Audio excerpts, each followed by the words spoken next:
Dear students, क्या आपने कभी सोचा है कि आपके घर में जो बिजली चल रही है वो कौन सी करंट, या रेलवे चल रहा है, बड़े बड़े फैक्ट्री चल रहे हैं, ऊंची ऊंची खंभों में जो वायर से करंट आ रही है वो सारे कौन से करंट? एक्चुअली ये सब के सब एसी करंट। और आज हम लोग का चैप्टर भी एसी करंट। एसी करंट एक आसान और इंटरेस्टिंग चैप्टर। इसमें जो क्वेश्चन पूछे जाते हैं उसका लेवल जो होता है वो इजी टू मॉडरेट होता है। तो आज तो हम लोग का इस चैप्टर का फर्स्ट लेक्चर है, तो इसलिए हम आज शुरू से आपको बताएंगे कि अल्टरनेटिंग करंट होता क्या है, अल्टरनेटिंग करंट और डीसी करंट में डिफरेंस क्या है, इंस्टेंटेनियस वैल्यू ऑफ करंट क्या है, एवरेज वैल्यू ऑफ करंट क्या है, और root mean square value of current क्या है। ठीक है, इसके बाद हम लोग लास्ट में कुछ अच्छे एग्जाम्स के क्वेश्चन भी देख लेंगे कि किस तरह के एग्जाम में क्वेश्चन आते हैं और कितना आसान होता है। तो चलिए हम लोग शुरुआत करते हैं अल्टरनेटिंग करंट का डेफिनेशन से। डेफिनेशन क्या होता है अल्टरनेटिंग करंट का? The current which reverses its direction with fixed period of time or certain period of time, certain period of time।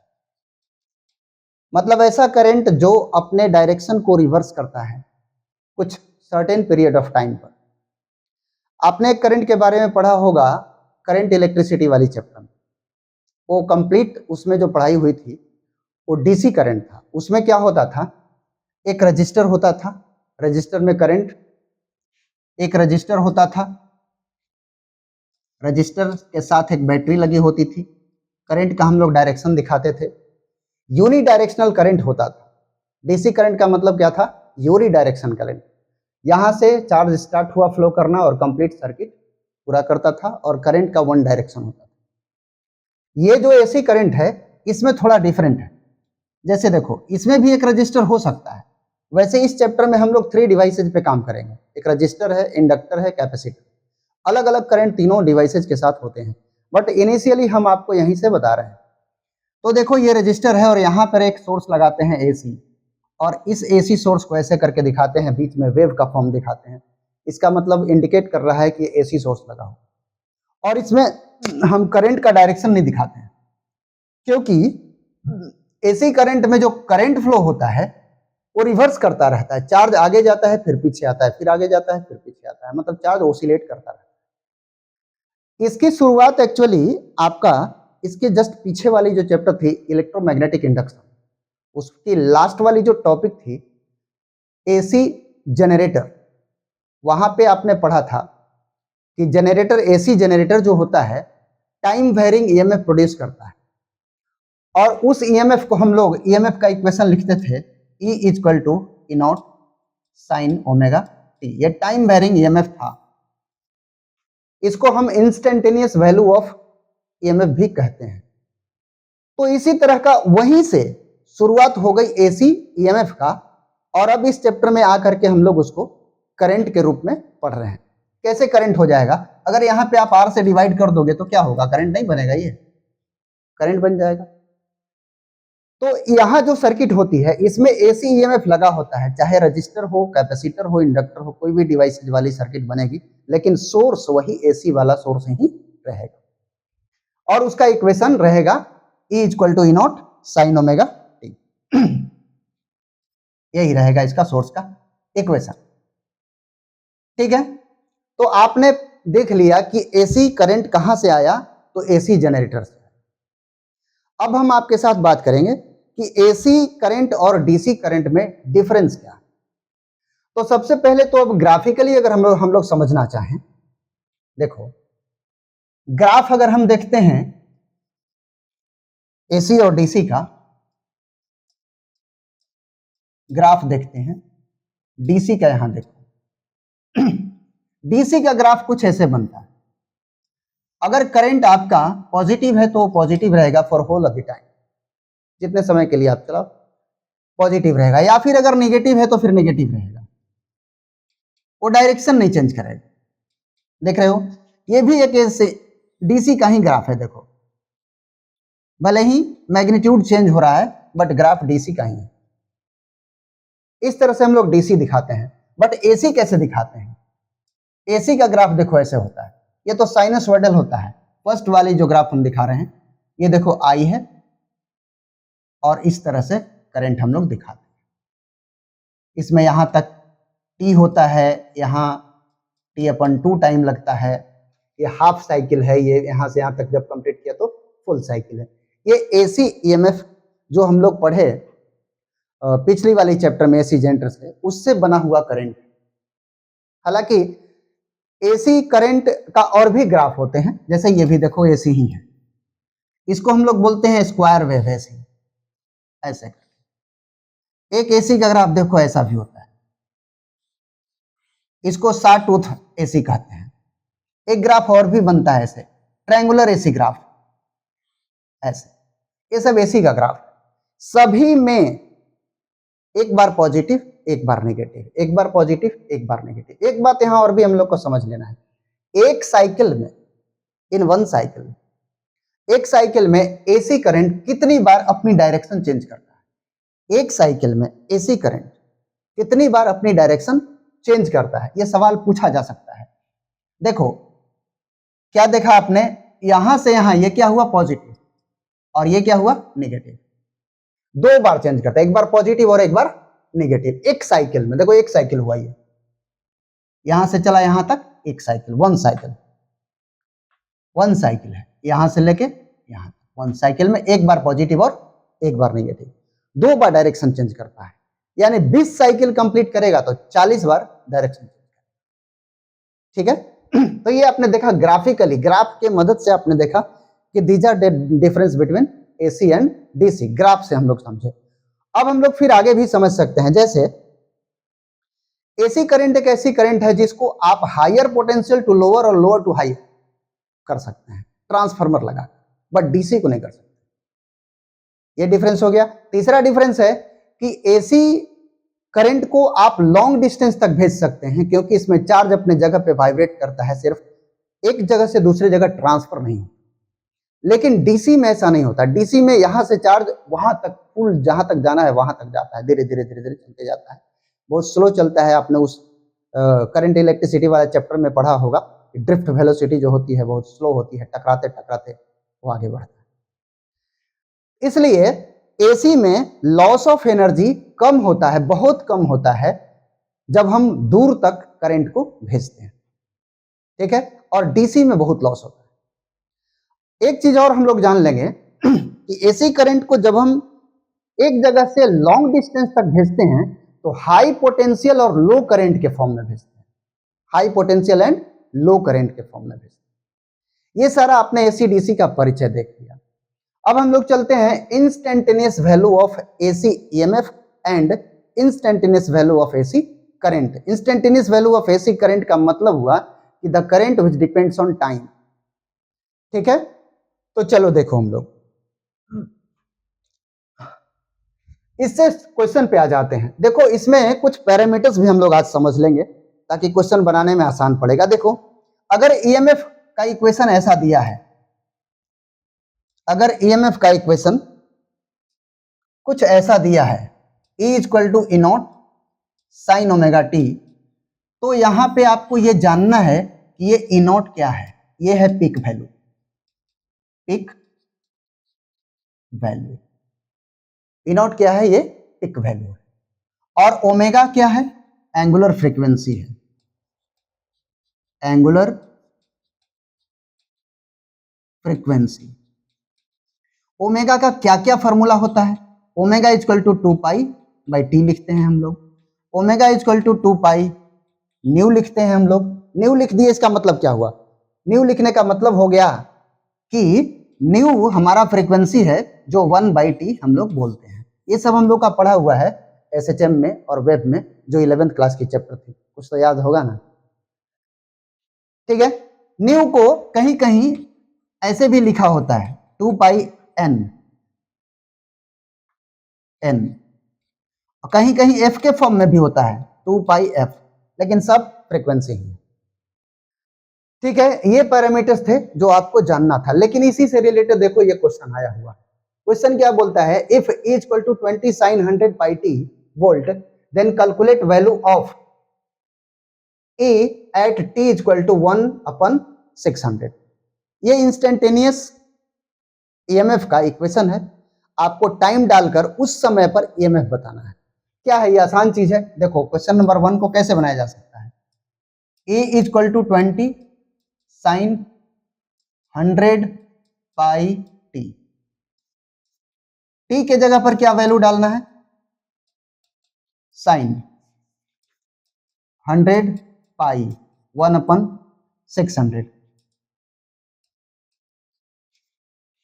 इसको कैंसिल कर लेते हैं, मिल गया हम लोग का 20 साइन पाई/6। पाई/6 कितना होता है, साइन 30 डिग्री, 20 इंटू 1/2 10 वोल्ट हो गया।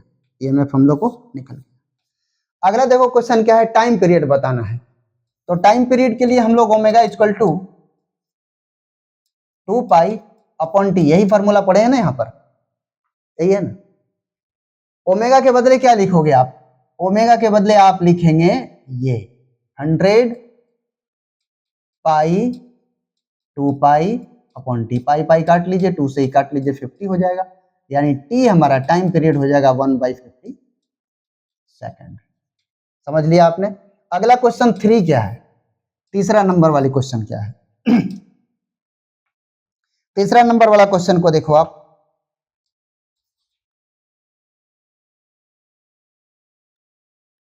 थर्ड नंबर वाला क्वेश्चन में क्या, फ्रीक्वेंसी। तो फ्रीक्वेंसी आप जान ही रहे हैं 1/t होता है। तो न्यू इक्वल टू क्या हो जाएगा, यहां पर हम पुट कर देंगे तो 50 हो जाएगा हर्ट्ज। इस तरह से हम लोग देख लिए, ये क्वेश्चन सॉल्व हो गया। चलो आगे देखते हैं, इसको नोट कर लो आप, पॉज करके नोट कर सकते हो। ठीक है, आगे बढ़ते हैं। देखो आगे आगे जो टॉपिक है उसका नाम है फेज डिफरेंस। फेज का मतलब होता है एंगल, फेज का मतलब होता है एंगल। एंगल का डिफरेंस हम लोग को जानना है, किसके किसके बीच का, करंट और ईएमएफ के बीच का। मान लो हमारे पास कोई दिया हुआ है इक्वेशन,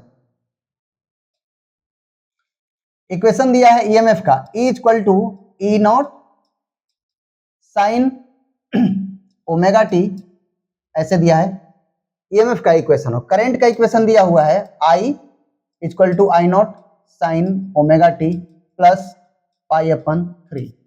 बोला फेज डिफरेंस बता। फेज डिफरेंस के लिए क्या करेंगे हम, फेज डिफरेंस तो ऐसे लिखते हैं, करंट के इक्वेशन में से ईएमएफ के इक्वेशन को सब्ट्रैक्ट कर देना है। क्या सुना आपने, करंट के एंगल में से, करंट के एंगल में से ईएमएफ के एंगल को सब्ट्रैक्ट कर देना। Omega T plus pi minus omega T, subtract हो गया, क्या मिला, पाई/3। ये हुआ फेज डिफरेंस। कई क्वेश्चन में ऐसे ऐसे मिलते हैं एंगल का डिफरेंस निकालने के लिए, जिसको फेज डिफरेंस बोलते हैं। तो इसको आप नोट कर लेंगे और समझ लेंगे। समझ में आई बात। चलिए आगे देखिए, नेक्स्ट क्वेश्चन आपको मिल गया। अब आपको यहां पे बताना है, करंट दिया हुआ है I equal to I not sine omega T, E equal to E naught cos omega T plus pi. थोड़ा सा ये क्वेश्चन डिफरेंट है। अब देखो यहाँ पे साइन दिया है और यहाँ कॉस दिया है, साइन और कॉस दोनों अलग अलग दिया है, तो आप कैसे घटाओगे। तो क्या करना पड़ेगा, कॉस वाला को पहले साइन में कन्वर्ट कर लो। कैसे कन्वर्ट करोगे आप, देखो कॉस थीटा इक्वल टू होता है साइन थीटा प्लस पाई/2। ये है फॉर्मूला, ट्रिग्नोमेट्रिकल फॉर्मूला। तो इसको क्या लिख पाओगे आप, E equal to E naught, इसको लिख लो साइन ओमेगा टी प्लस पाई/3। ये थीटा के जगह पे हो गया, प्लस हमको लिखना है पाई/2। अब क्या हो गया, E naught sine omega T plus 5 pi, 5 pi. ऐसे कर लोगे आप ऐड करके देखो उतना ही आएगा। तो ईएमएफ का इक्वेशन आ गया, करंट का इक्वेशन दिया। क्या करना है हमको? फेज डिफरेंस निकालना है। करंट के एंगल में से ईएमएफ के एंगल को घटाना है। तो करंट का एंगल कितना है?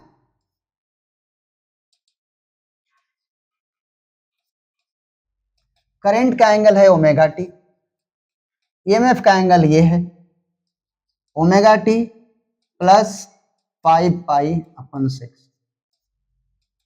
Omega T minus omega T minus 5 pi upon 6, cancel कर लो इसको, माइनस 5 पाई अपॉन 6, ये मिल गया हम लोग को फेज डिफरेंस।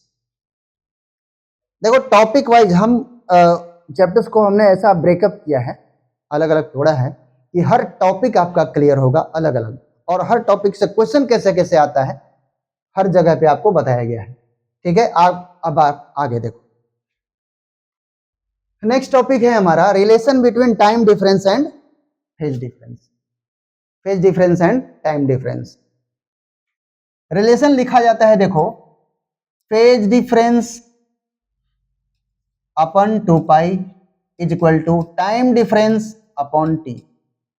इस रिलेशन को समझने के लिए आप एक सर्कुलर फंक्शन पर ध्यान दो। जैसे देखो कोई एक पार्टिकल है जो ए पॉइंट पर है और ए से चलता हुआ वो बी पर आया। अगर आपसे सवाल किया जाए कि एंगल कितना कवर किया, एंगल कितना कवर किया, तो आप क्या बोलोगे? एंगल तो पाई बाई 2 कवर किया, यही बोलोगे ना। अगर मान लो कंप्लीट 1 रिवॉल्यूशन के लिए और उसको टाइम टी लगता है, तो यहां से यहां आने में टाइम कितना लगा? क्या t/4 लगा? अगर एक रिवॉल्यूशन करने के लिए उसको टाइम टी लगता है, तो यहां से यहां आने के लिए टाइम कितना लगा? t/4। ये हो गया हमारा टाइम डिफरेंस और ये हो गया एंगल डिफरेंस। ये टाइम है और ये एंगल। कैसे लिखते हैं? अब यहां पे हम लोग ये बात को समझ लिए कि एक साइकिल कंप्लीट करने में जो कंप्लीट एंगल होता है वो 2 पाई होता है और कंप्लीट टाइम होता है वो टी होता है। यही यहाँ पे लिखा हुआ है। ये फेज डिफरेंस है, ये टाइम डिफरेंस है, ये कंप्लीट एंगल है, ये कंप्लीट टाइम है। इस रिलेशन से आपको अगर फेज डिफरेंस निकालना है तो आप टाइम वाला लिख दीजिए और फेज डिफरेंस निकाल लीजिए। टाइम डिफरेंस निकालना है तो फेज वाला लिख दीजिए, दिया रहेगा और कैलकुलेट करके निकाल। जैसे क्वेश्चन को देखिए, क्वेश्चन देखिए ये क्या दिया हुआ है। If phase difference between E and I is pi/4 and f is equal to 50, f मतलब frequency 50 hertz, then calculate time difference। तो सॉल्यूशन कैसे बनेगा? बना के देखो आप बना लो, इसके बाद देख सकते हो स्टार्ट करके इसको पॉज कर दो। देखो phase difference upon 2 pi, time difference upon T. हम लोग को क्या बताना है? टाइम डिफरेंस बताना। फेज डिफरेंस दिया हुआ है, ये देखो फेज डिफरेंस, तो π/4 into 2 pi delta T upon T. Pi pi काट लो इसको। टी कितना दिया है? T equal to 1 by frequency होता है ना, वही 1/50 लिख लेंगे। 8 इक्वल टू डेल्टा टी, 150 ऊपर चला आएगा। अब 50 को इधर कर लो तो हो जाएगा 400 डेल्टा टी। टाइम डिफरेंस हमारा निकल गया 400 सेकंड। इस तरह से टाइम डिफरेंस निकल गया। ठीक है, आगे देखो आप। नेक्स्ट जो टॉपिक हम लोग का है, तो टॉपिक हम लोग का आ गया है मीन और average value of alternating current. Mean और average value of alternating current. देखो यहां पर मीन वैल्यू और एवरेज वैल्यू का डेफिनेशन लिखा हुआ है। क्या लिखा है? The value of steady current which send same amount of charge through a resistor as sent by AC in same time. मतलब एवरेज वैल्यू निकालने की जरूरत क्या है? पहले तो ये जानना है कि एवरेज वैल्यू क्यों निकाला जाए, काहे हम लोग एवरेज वैल्यू निकाल रहे हैं। तो देखो निकालना इसलिए है क्योंकि करंट जो एसी होता है वो इस टाइप का होता है। एक समय ऐसा है यहां पर जिस समय करंट देखो इतना है और एक कुछ ही समय के बाद करंट बढ़कर इतना हो गया, फिर घट के इतना हो गया, फिर घटकर 0 हो गया, फिर नेगेटिव हो गया। करंट हमारा सिस्टमेटिक नहीं है, यानी फिक्स भी नहीं है, कभी कम हो रहा है कभी ज्यादा हो रहा है, तो एवरेज क्या उसका समझे। तो इसलिए एवरेज निकालना होता है, और एवरेज निकालने के लिए हमारे पास जो मेन जरिया है, मेन जो कंसेप्ट है वो है चार्ज, कि एस डीसी करंट उतने ही समय में कितना चार्ज भेज रहा है और एसी करंट कितना चार्ज भेज रहा है, कंपेयर करके हम लोग एवरेज निकालते हैं। लेकिन एवरेज निकालने के लिए हम लोग के पास एक बिल्कुल ही आसान तरीका है जिसको हम लोग निकालते हैं। जैसे देखो, आई एवरेज अगर आपको निकालना है, आई एवरेज अगर निकालना है तो आप क्या करो, integration of I D T कर लो upon integration of D T. इसके बारे में थोड़ा और बताते हैं। कोई भी फंक्शन अगर टाइम डिपेंडेंट है तो उस फंक्शन के एवरेज निकालने के लिए उसके सारे मैग्नीट्यूड को सम कर लो, मतलब इंटीग्रेट कर दो अगर कंटिन्यूअस फॉर्म में, और बाय टाइम को इंटीग्रेट कर दो। जैसे होता क्या है कि कुछ क्वांटिटी में ऐसा होता है कि हमारा डिस्क्रीट फॉर्म में जब होता है, जैसे 5-10 नंबर दिए हुए हैं, सारे नंबर को जोड़ दो, नीचे नंबर बाई एन कर दो, एवरेज निकलता है। लेकिन ये यहाँ जो केस है वो टाइम डिपेंडेंट है, नंबर डिपेंडेंट नहीं है।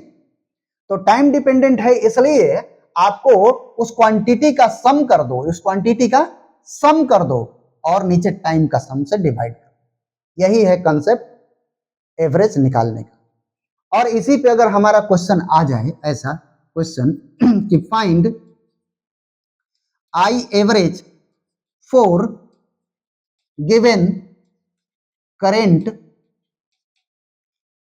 I is equal to I naught sin omega t for half cycle. Half cycle का हम अभी निकाल रहे हैं, एक्चुअली फुल साइकिल में एवरेज करंट 0 होता है। अब बिना कैलकुलेट किए हम समझ लेते हैं कि एवरेज 0 कैसे होता है। देखो, अगर हाफ साइकिल की बात करते हैं, मतलब t/2, तो इसमें क्या देख रहे हैं कि सिर्फ करंट जा ही रहा है, पॉजिटिव दिखा रहा है, और इस वाला हाफ में क्या देख रहे हैं कि करंट लौट रहा है। देखो ध्यान से जरा, ये मान लो कंडक्टर है और ये क्रॉस सेक्शन एरिया है, तो चार्ज इधर फ्लो कर गया। हाफ साइकिल में क्या घटना हुआ कि चार्ज फ्लो करके इधर चला गया, लेकिन अगला हाफ साइकिल में क्या हुआ, रिटर्न आ गया, तो चार्ज तो 0 हो गया। तो फुल साइकिल में net charge Saint through cross section of conductor 0 हो जाता है, दैट्स वाई करंट भी 0 हो जाता है, एवरेज करंट 0 हो जाता है। ध्यान रखना है, फुल टाइम के लिए, कंप्लीट टाइम के लिए, वन साइकिल के लिए एवरेज करंट 0 होता है, और हाफ टाइम के लिए एवरेज करंट हम लोग अभी निकाल रहे हैं। तो देखो तरीका क्या है निकालने का, यहां से स्टार्ट करते हैं।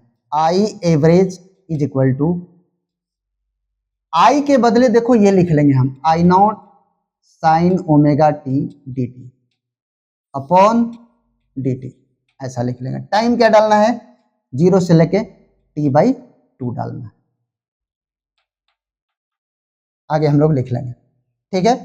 यहां देखो इसका इंटीग्रेशन क्या हो जाएगा, I naught minus cos omega T upon omega, और नीचे क्या हो जाएगा टी, ऐसा। लिमिट डाल देना है हमको 0 से लेकर t/2 तक, यहां भी 0 से लेकर t/2 तक, ऐसे, ठीक है। आगे अब देखो क्या करना है हम लोग,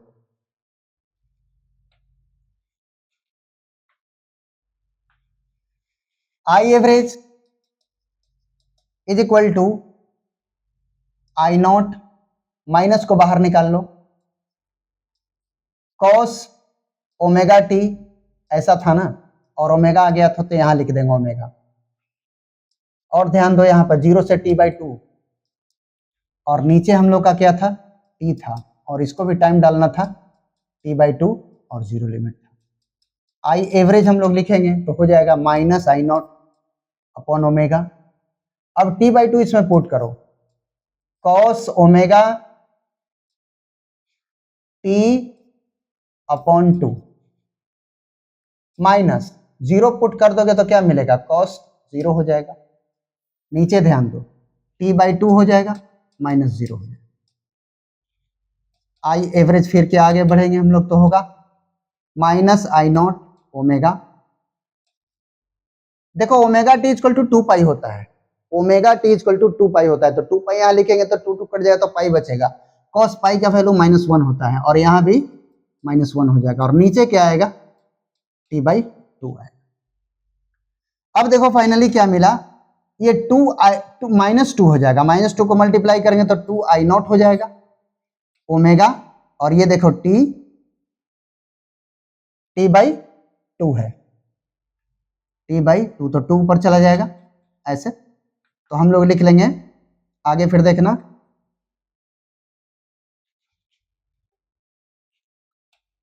4i0 ओमेगा के बदले लिखोगे हम लोग क्या 2 पाई/t इंटू टी, तो टी कट जाएगा।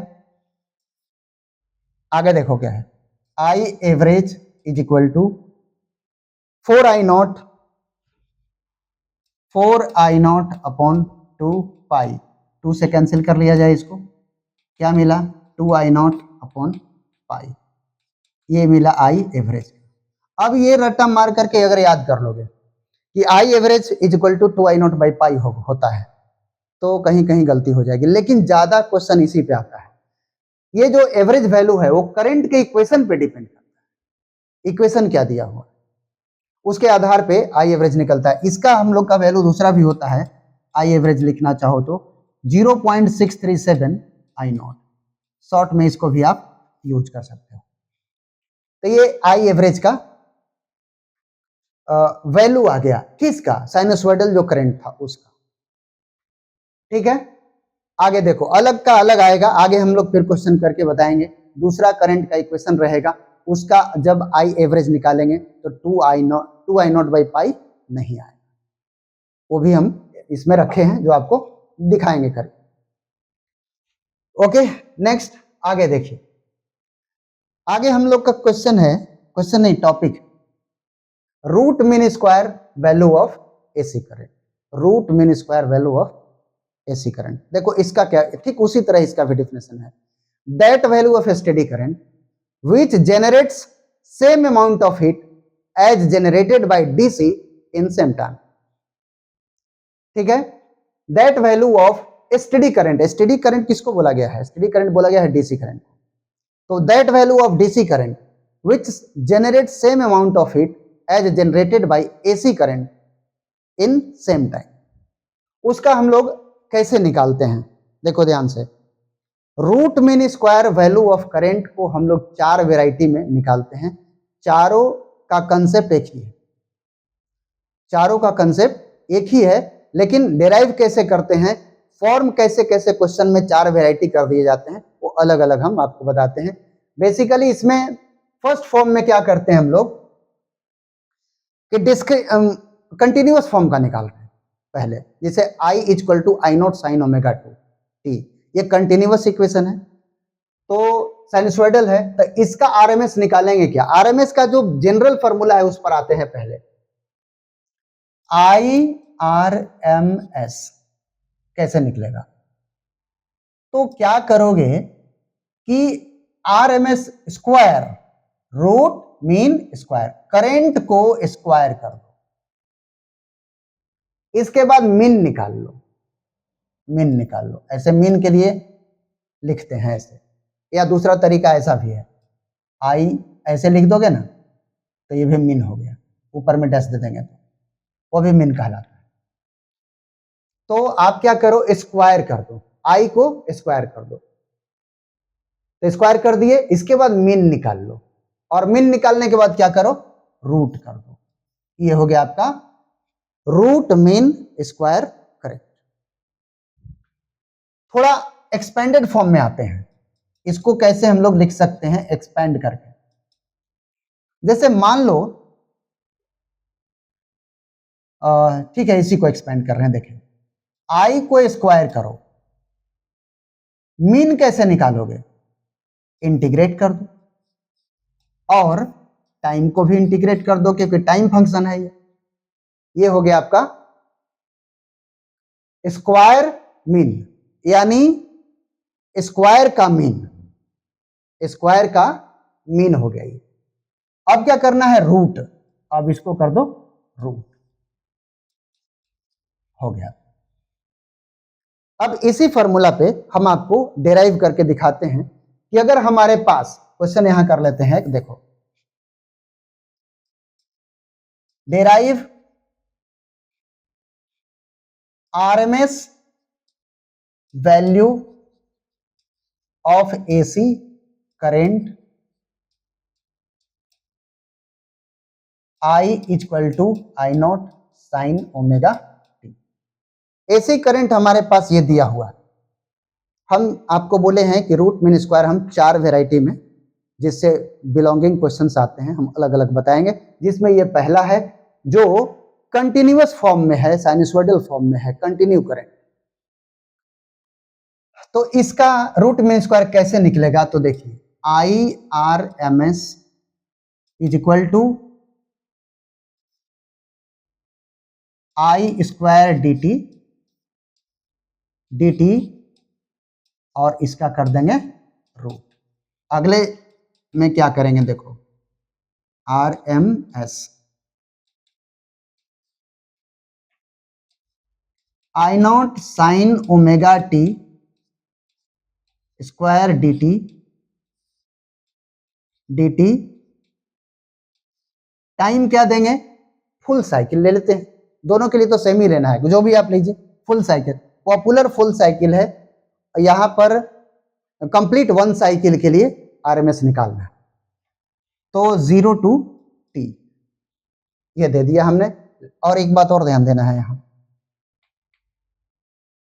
यहाँ पे हम लोग को इंटीग्रेट करना है, तो टाइम लिमिट हम दे देंगे यहाँ पे 0 से लेकर टी तक, 0 से लेकर टी तक, और ये 1/2 रहे इस तरह।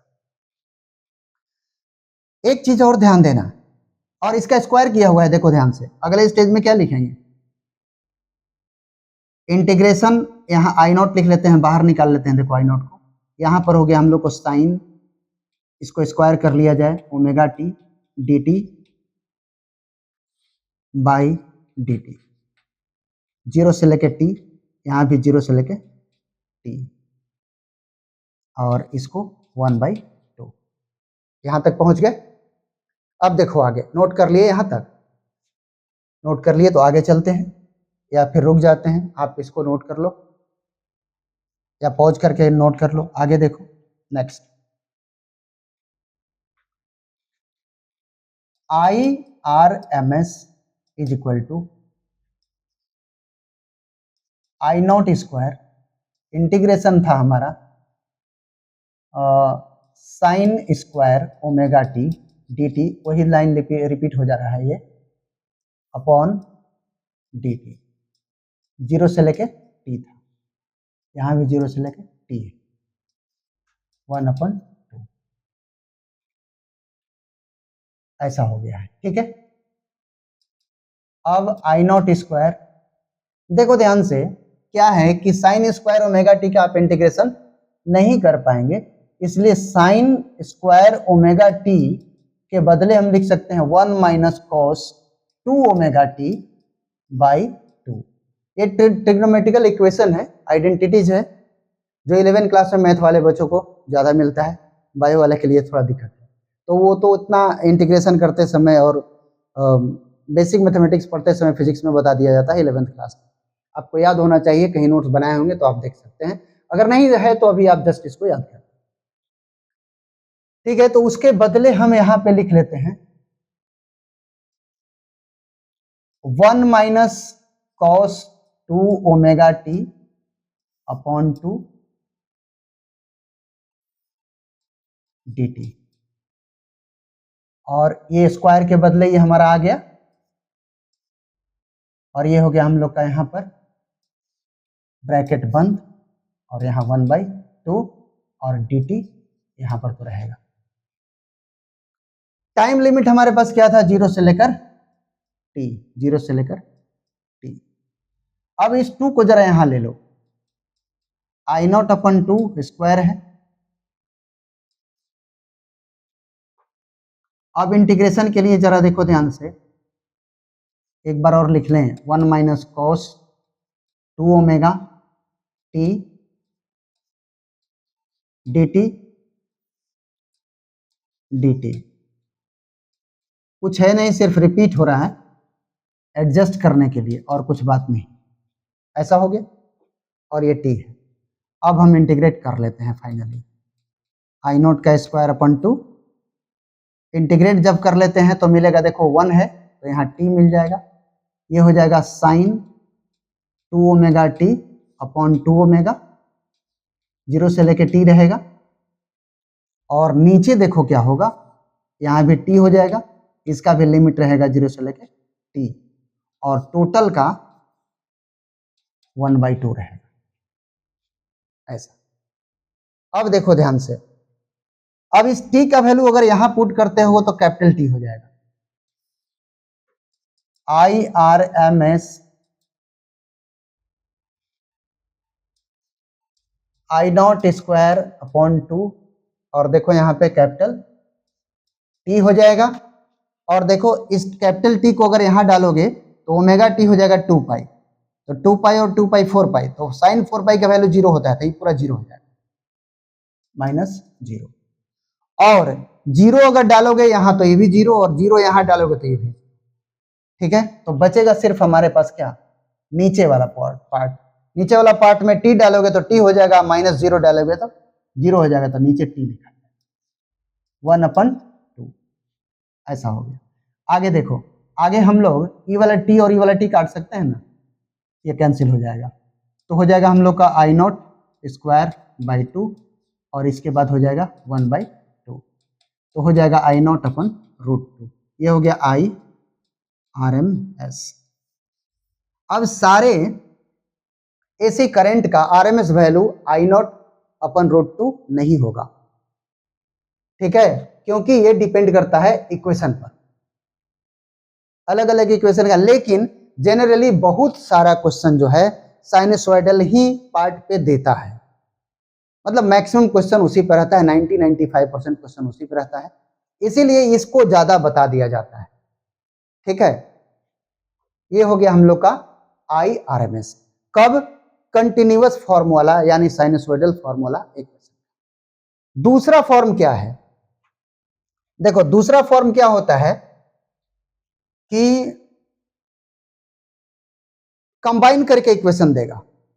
इक्वेशन को कैसा देगा, कंबाइन करके। जैसे देखो क्वेश्चन है हमारे पास, find IRMS for given current. मान लो A sine omega T, I equal to दिया हुआ है A sine omega T plus B cos omega T. अब ये देखो दो इक्वेशन कंबाइन कर दिया, ये पिक वैल्यू है, ये पिक वैल्यू। एक बात हम और आपको याद करा दे, पीछे जो हम लोग लिखे थे उसमें बैक आकर मान लिया जाए कि देखो इसका एक और वैल्यू हम ले सकते हैं, IRMS को 0.707 आई नॉट। कैलकुलेट करने से ज्यादा बेटर इसको हम लोग ऐसे भी लिख सकते हैं, ये भी आप नोट कर लेंगे, ठीक है। आगे देखिए, अब यहां पे आप जान रहे हो कि A हमारा पिक वैल्यू है और ये भी हमारा पिक वैल्यू। अब इस कंबाइंड फॉर्म में आरएमएस बताइए, तो क्या करेंगे, IRMS को हम ऐसे निकाल लेंगे, A/√2, ये आरएमएस बन गया ना, इसका स्क्वायर, इसका आरएमएस बना लीजिए B/√2, इसका स्क्वायर हो गया आपका, रूट अंडर कर दीजिए, A²/2 B²/2, और आपका आंसर आ गया A² प्लस B²/2। इस तरह का अगर इक्वेशन दिया है तो उसका IRMS हम लोग ऐसे निकालेंगे, ठीक है। आगे देखिए, अगर आपको, एक मिनट, इससे पहले हम लोग एक और बना लें। अगर आपको ऐसा एक करंट दिया है जिसमें AC और DC दोनों शामिल है, ये तो दोनों AC था, AC और DC दोनों शामिल है। क्वेश्चन आगे देखिए क्या है, find IRMS for current I equal to A plus B sine omega t, ऐसा दिया।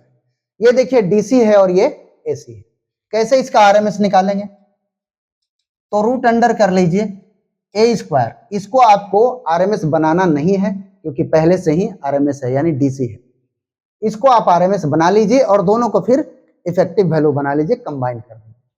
तो इसको आप आरएमएस बना लीजिए, √2 से डिवाइड कर दे करके और स्क्वायर कर दीजिए और आपका ये आंसर अब आ गया, ए स्क्वायर बी स्क्वायर अपन 2 ऐसे निकल जाएगा। एसी और डीसी कंबाइंड फॉर्म में अगर ऐसा रहेगा इक्वेशन तब। ठीक है, अब हम लोग आ जाते हैं जरा इस क्वेश्चन पे, इसको बनाइए जरा, क्या बोलता है जरा देखिए। The equation of current in AC circuit is I equal to 4 sin 100 pi t plus pi by 3 ampere. क्या क्या कैलकुलेट करना है, आरएमएस वैल्यू बताना है। क्वेश्चन नंबर 1 का सॉल्यूशन, आरएमएस वैल्यू बताइए, आरएमएस वैल्यू बताना है। कैसा होगा, आई आरएमएस कैसे निकलेगा, तो यहां पे दिया है 4/√2 कर लीजिए, हो गया आंसर 2√2 एम्पियर, क्योंकि पिक वैल्यू बाई √2 करना था, अभी हम लोग पीछे पड़े थे, याद आ रहा है। ये देखिए यही था ना हम लोग का, आई आरएमएस कैसे निकलेगा, पिक वैल्यू बाई √2।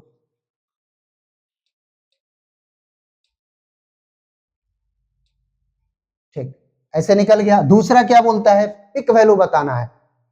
सेकेंड वाला में पिक वैल्यू क्या है,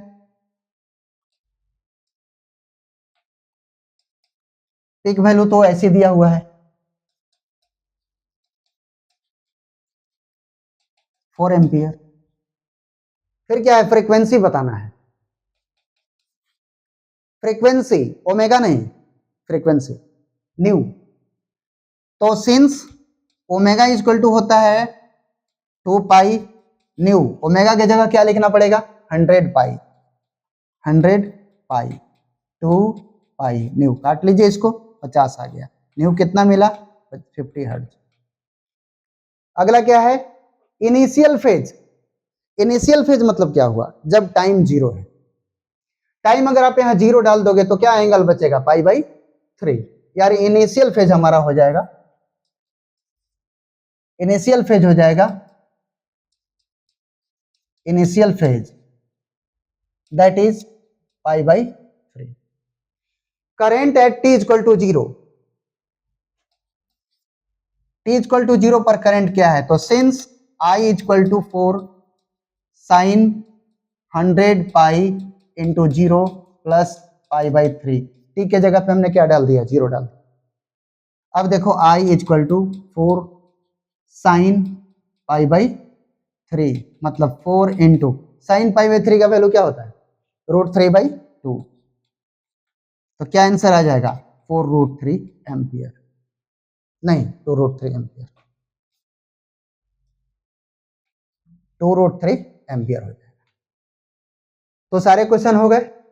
नेक्स्ट देखिए आगे क्या है क्वेश्चन, इसको आप नोट कर लीजिए। हाँ अब ये देखिए आरएमएस निकालने के लिए दिया हुआ है डिस्क्रीट फॉर्म में, अलग अलग वैल्यू है इसका, वेव दिया हुआ है, देखो आप इसको, calculate the RMS value of alternating current shown in the figure. क्या करना है, रूट मीन स्क्वायर, स्क्वायर करना है, फिर उसका फिर मीन निकालना है, फिर रूट देना है।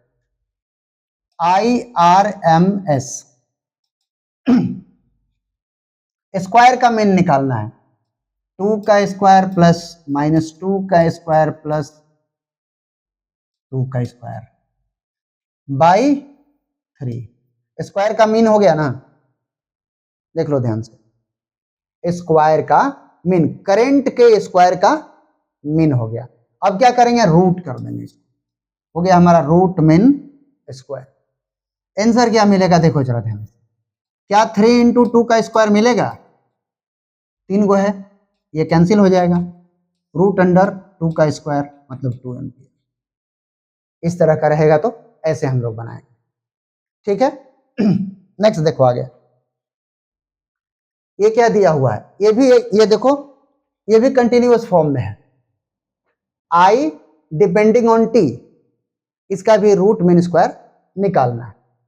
कैसे निकालेंगे, आप निकाल के देखिए, क्या क्या निकालना है इसका, calculate average value and RMS value, दोनों निकालना है, ठीक है।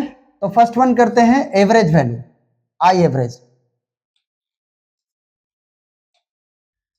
I average equal to I D t D t, यही है ना एवरेज निकालने का फॉर्मूला, यही हमारा है एवरेज निकालने का फॉर्मूला। तो अब लिख लो हम लोग आई के जगह पे क्या लिख लेंगे, 2√T डी टी और डी टी। आगे देखो 2t का पावर 1/2 है, आप समझ सकते हो इसको क्योंकि आप पढ़े होंगे डिफरेंशिएशन में। तो इसका इंटीग्रेशन क्या होगा, t का पावर 3/2 बाई 3/2 ऐसे लिखते हैं इंटीग्रेशन, और नीचे t। टाइम क्या देना है, 2 से लेकर 4 तक, 2 से लेकर 4 तक ऐसा वैल्यू पुट किया जाए। देखिए I average is equal to 2, और इसमें हम लोग पुट कर दें ये 3/2 है ना, इस साइड इसको लाते हैं 2/3। अब टी के जगह पे 4 पुट कर दिया जाए, 4 का पावर 3/2 माइनस 2 का पावर 3/2। नीचे क्या करना होगा, नीचे भी हमको पुट करना होगा 4 माइनस 2, 4 माइनस 2। आगे देखो क्या हो जाएगा, 4/3 और ये हो जाएगा 2, इसको भी साथ में ले लिए। इधर हो गया हम लोग का, देखो 2 का स्क्वायर का 3/2 करेंगे तो 2 का पावर 3 हो जाएगा। 2 के देखो 4 लिखा है ना, तो 4 को हम 2 का स्क्वायर लिख सकते हैं ना, तो 4 को 2 का स्क्वायर लिखेंगे तो वो इसके साथ कट जाएगा, तो ये बचेगा, और यहां पर क्या बचेगा, यहां पर हो जाएगा हम लोग का 2 नहीं समझ में आएगा क्या, ऐसा लिख सकते हैं हम लोग 2 का 3 और 1/2 ऐसे लिख देंगे। अब देखो क्या करेंगे, इससे इसको काट लो, 2 आ गया, 2/3, 8 माइनस इसको क्या लिखेंगे, 8√, 2/3, 8 माइनस 2√2 ऐसा लिखेंगे। आगे क्या लिखेंगे, 2/3, देखो ध्यान से 8 माइनस 2 इंटू 1.4 कर देंगे। अब कैलकुलेट करके आप निकाल ले सकते हो। ये आपका आ गया एवरेज वैल्यू ऑफ।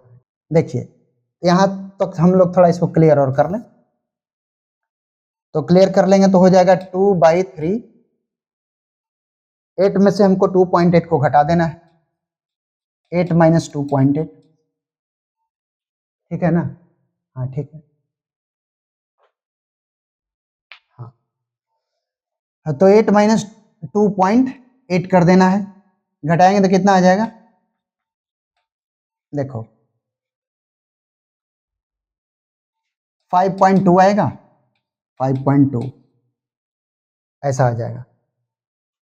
और फिर हम लोग अगर करेंगे तो 10.4 आ जाएगा, बाई 3 आ जाएगा, डिवाइड करके जो आएगा, क्या आएगा, ये पॉइंट है ना, अच्छा तो इसको डिवाइड करो। आगे हम लोग को जब रूट मीन स्क्वायर निकालना है तो आई आर एम एस के जगह पे क्या कर देंगे, आई आर एम एस निकालना होगा, तो हम क्या करेंगे, आई डी टी का 1/2, यही बात है ना। आई आर एम एस के लिए हमको क्या करना होगा, आई का स्क्वायर और डी टी, और उसका निकालना है एवरेज, अब तब करना है रूट। तो आ जाते हैं अब यहां पे हम लोग, देखो 2√T का स्क्वायर डी टी और नीचे डी टी, और इसके बाद 1/2। फिर आ जाते हैं हम लोग यहाँ पे 4, और ये हो जाएगा हम लोग का टी डी टी, क्योंकि स्क्वायर करेंगे इसका तो टी डी टी हो जाएगा, और नीचे आ जाएगा डी टी, और टाइम क्या दिया था 2 से 4। अब इसका हम लोग कर लेंगे ऐसे, आगे देखो 4 और टी स्क्वायर बाई 2 और नीचे हो जाएगा हम लोग का टी, लिमिट डालना है 2 से 4, लिमिट डालना है 2 से 4, 2 से 4 और 1/2 ऐसा करना। इसके बाद क्या करेंगे,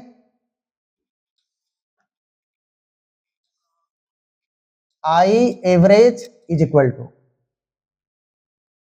4 को यहां पुट करो, एक्चुअली इसको काट भी लेते हैं तो चलेगा, काट लें यहां तो हो जाएगा हम लोग का 2 और 4 का स्क्वायर माइनस 2 का स्क्वायर और नीचे है 4 माइनस 2 और सब का हो जाएगा 1/2।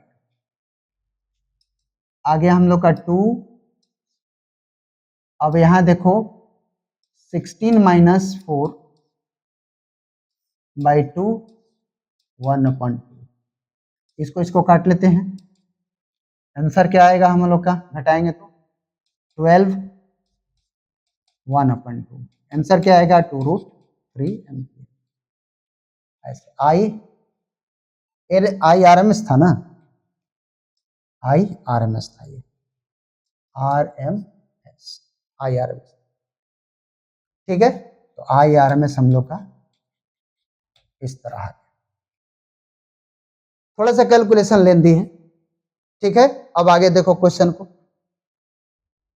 आगे क्वेश्चन क्या है, इस पे तो नहीं आगे, ठीक है। आगे देखो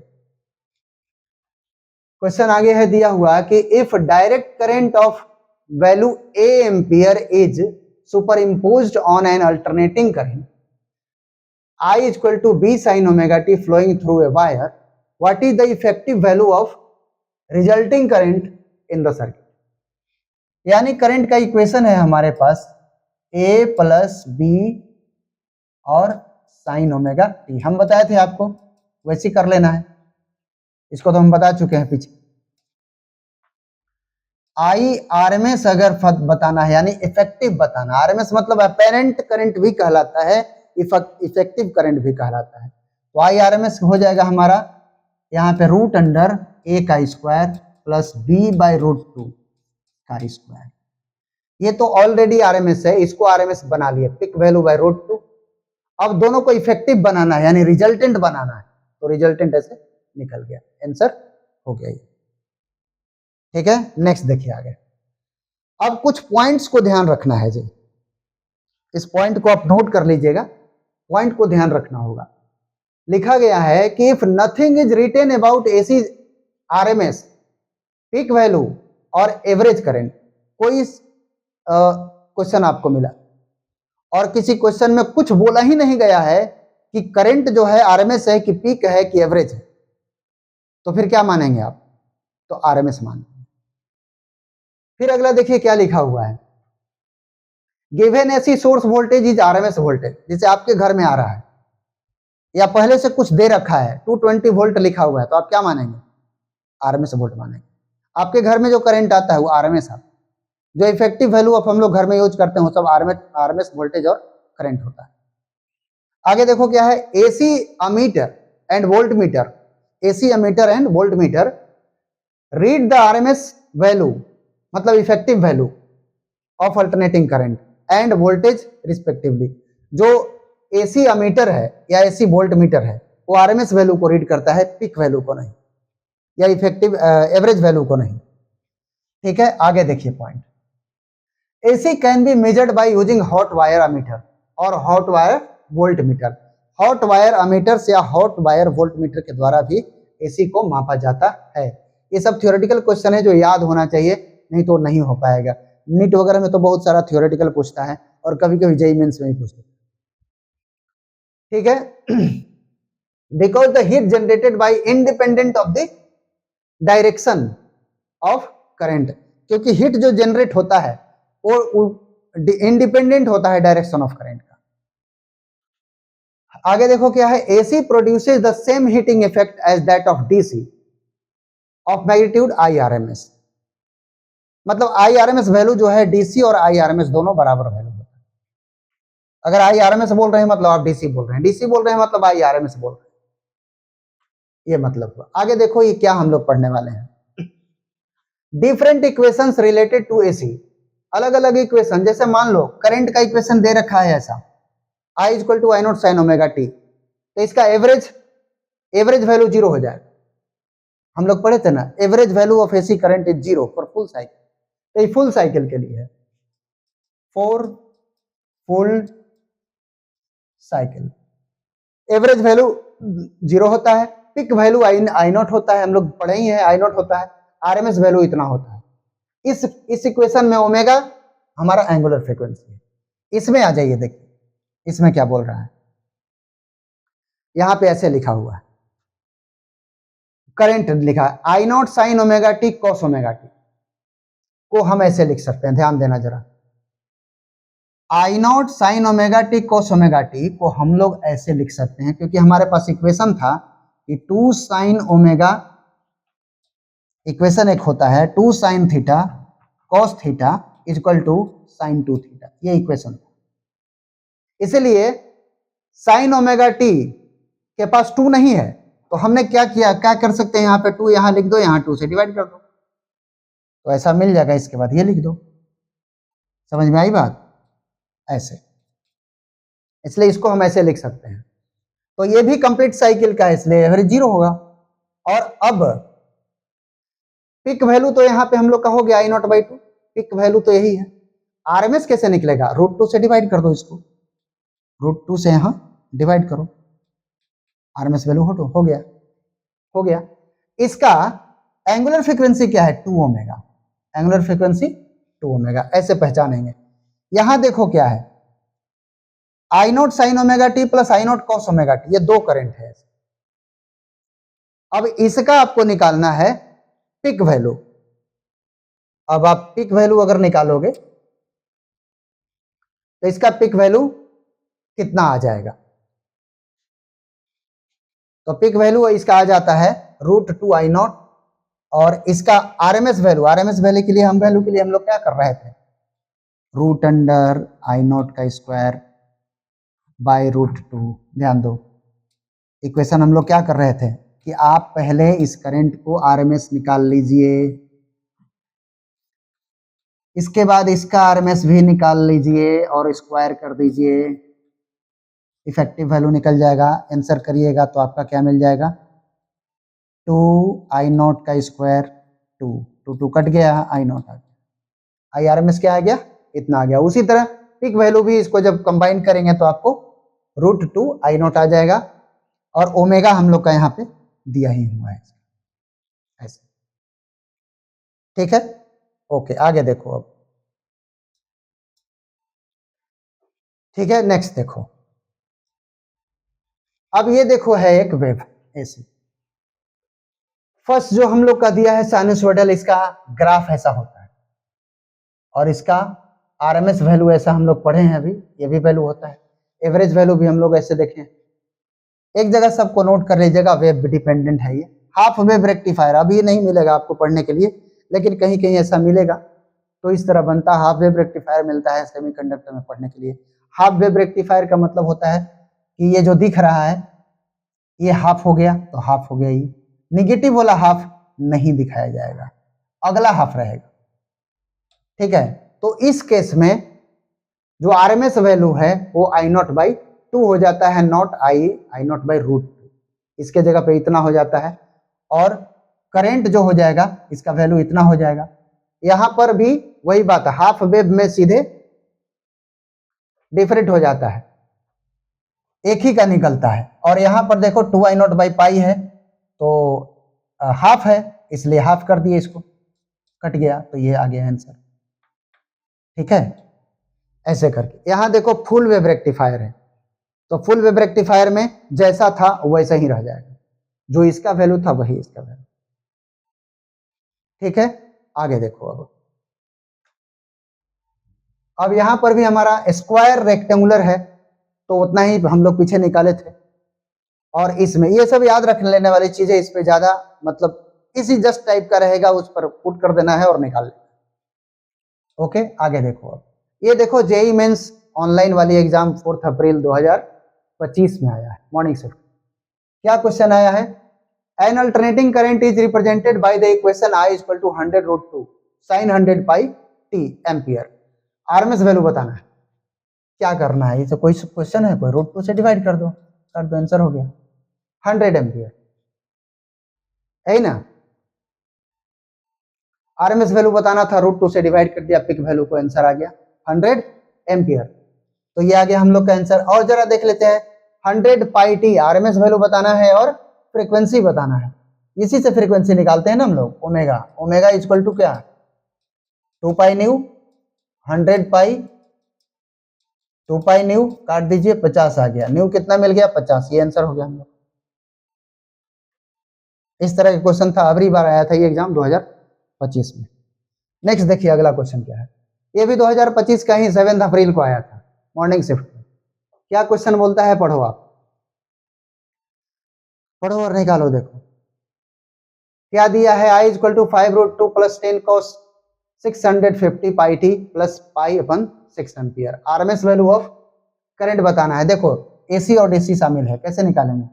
रूट अंडर 5√2 का स्क्वायर प्लस 10/√2 का स्क्वायर, आंसर निकाल लो। 25 इंटू 2 प्लस 100/2, यही होगा ना? ये भी 50 हो गया, ये भी 50 हो गया, रूट अंडर 100 हो गया, यानी 10 एम्पियर।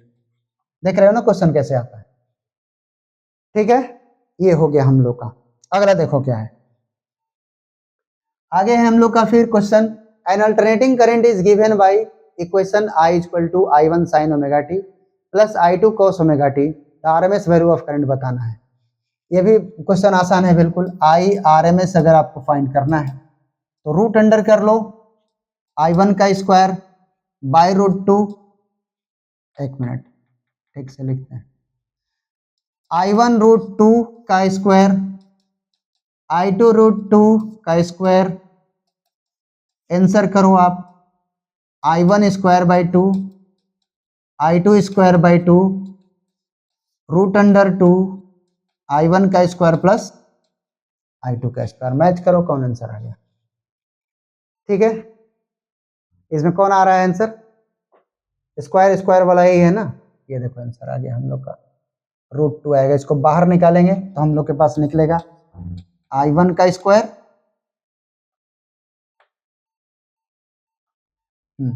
I1 का स्क्वायर, I2 का स्क्वायर, अब बाहर निकाल लो 1/√2। IRMS मिल गया हम लोग। किससे मैच कर रहा है? ये वाला मैच कर रहा है। ठीक है, ऐसे। ओके, यहां तक हम लोग पहुंच गए। हम लोगों ने पढ़ लिया आज इंस्टेंटेनियस वैल्यू ऑफ करंट क्या होता है, एवरेज वैल्यू ऑफ करंट क्या होता है, आरएमएस वैल्यू ऑफ करंट क्या होता है, एसी डीसी में डिफरेंस पढ़ा। अब आगे टॉपिक में हम लोग आएंगे अलग अलग सर्किट।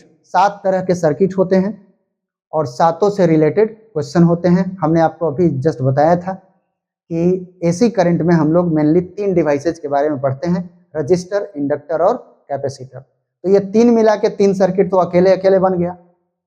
इसके बाद मिला मिला के फिर तीनों एक साथ करके टोटल 7 सर्किट होते हैं, पावर होता है एसी का। ठीक है, तो हम आपको फिर मिलेंगे अगले लेक्चर में। दैट्स ओके, आप बढ़िया से पढ़िए, ध्यान रखिएगा, रिवाइज करके तभी क्वेश्चन बनाइएगा, नहीं तो नहीं बनेगा। Okay, thank you.